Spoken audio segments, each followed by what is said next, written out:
जय श्री कृष्ण. आजपासून आपण श्रीमद भगवद्गीता मराठी श्लोकार्थासहित पठण करणार आहेत.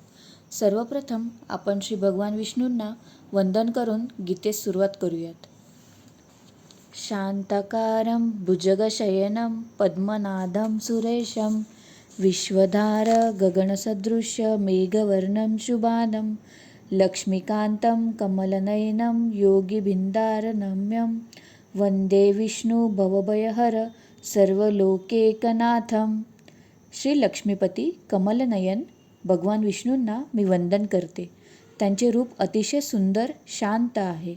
त्यांनी शेषनागाच्या बिछाण्यावर शयन केले आहे.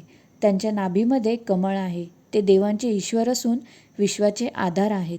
ते आकाशाप्रमाणे सर्वव्यापी आहेत. निळ्या मेघाप्रमाणे त्यांचा रंग आहे. त्यांचे सर्व अंग अतिशय सुंदर आहे. योग्यांना ते ज्ञानाने प्राप्त करून घेता येतात. ते सर्व लोकांच्या एकमेव स्वामी आहेत. तसेच ते जन्म मरणरूप संसार भय नाहीसे करणारे आहेत. जय श्री कृष्ण.